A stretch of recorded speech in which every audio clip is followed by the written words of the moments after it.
She's excited to get the stuff out of the box too.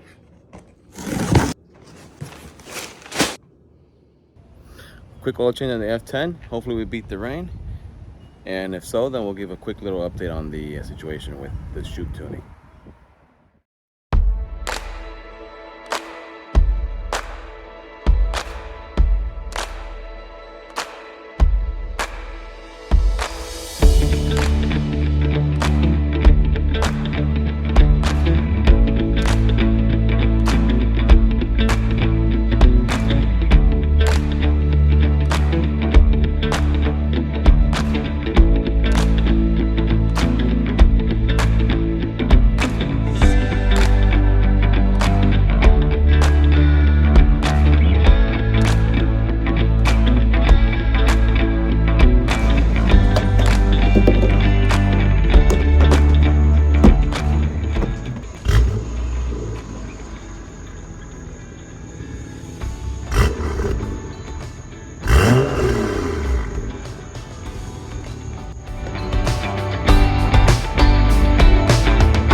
So I got some results from the Shoup versus VU situation. I don't want to make it sound like they're versus each other. Obviously, I'm just independently tuning both cars. So I haven't got the 93 tune yet from David Shoup. I just finished up his E50 tune, so I went and did a quick run. I really want to do this official comparison of the track so all conditions could be the same, but I got it as close as possible. So the DA, the day that I ran Shoup's tune a couple days ago, and the DA that I ran Doc Vu's tune, it was the same. So the bottom line, just to get to the point, it's almost 3.5 miles an hour faster, tune for tune. I actually ran Doc Vu's tune first, so therefore I would hot lap it with the Shoup tune. That way there's no bias towards the Doc Vu tune. So I'll give 2 full reviews on the tunes once I get the 93 tune done, but I can say without a shadow of a doubt that David Shoup's E50 tune is easily 30 to 40 horsepower more, just based on the gain. So traction, even with my 305s, and this fucking car is terrible. Peg legging with PS1 turbo, helix overdrive pump, FTP inlet, FTP boost pipe, charge pipe, G plus intercooler, stage 3 flash for the trans, ER works downpipe. All of that is the same on both tunes, and it caused me traction issues. The other thing I can say is the Shoup's tune is the drivability day to day is so much better. The car drives like it's not tuned, which is a weird way to describe it, but under WOT.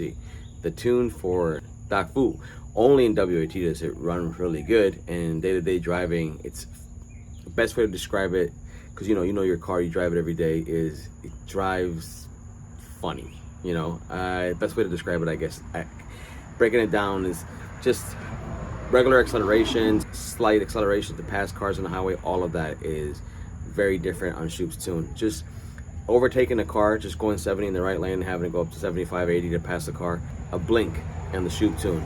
The way it reacts to shifting, the way it seems like the car is calculating things a lot quicker or a lot smarter. The day-to-day driving is, bottom line, is better. And the best way I can describe it is it complements the stage 3 trans tune better than the VU tune.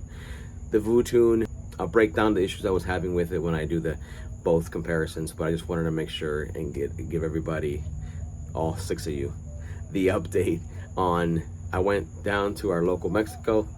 The tune is 3.5 miles an hour faster. I'm gonna put up screenshots of four passes that I did, 2 with each tune, and it was 4 miles an hour over 4 miles an hour faster at one tune, and 3.5 miles an hour faster on another run. Biggest issue is I compared. If you look at the DA, they're both within 50 or 25 feet based on the humidity of the days that I ran, and the elevation, the simulated elevation is very, very similar. So the tune is about as fair as I can get, barring being ran at a track where the launching is more consistent.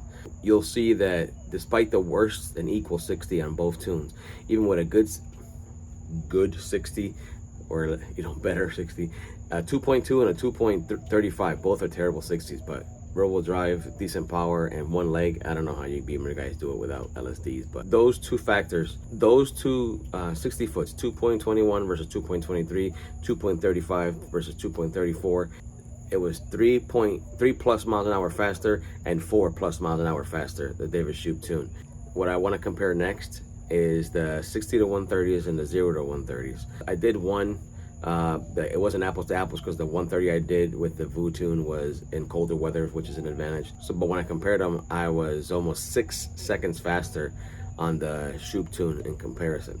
If I'm 6 seconds faster on the Shoup tune in the summer, comparing it to a winter tune, I feel like there's not much that's gonna change there. Obviously, car's not gonna get slower as it gets faster compared to another tune. But the difference is, like if you race from 0 to 150, it would be an absolute destruction, one tune versus the next. But like I said, even though this is essentially the result we pretty much all knew was going to happen, I didn't think it was going to be that drastic and it's going to be that different. Same parts. And my biggest issue with the tune, every tuner is different and some are going to be better than others. For any of you who race drag racing, you know that 3 to 4 miles an hour is light years faster. On top of that, I understand there's a learning curve and all that, but the lack of communication and willingness to address certain issues. Dave, I told him my pump rattled. I gave him a log of it. First try, he gave me a fix, ran it, quiet. I mean, if you put your head under the hood, you could hear it, but it's quiet. And then VU never addressed it. I emailed him again, and he finally replied and said, it's ridiculous that Spool doesn't include that as a checkbox on AMHD, which is a fair point, but he never wanted to address it. And I even contacted the Spool, and they were willing to give him directly the tables he needs to quiet the pump down, but he never replied to that. And I asked him again, he never replied to that, and then that was just the end of it. Dave, I told him the same thing. He said he didn't need it.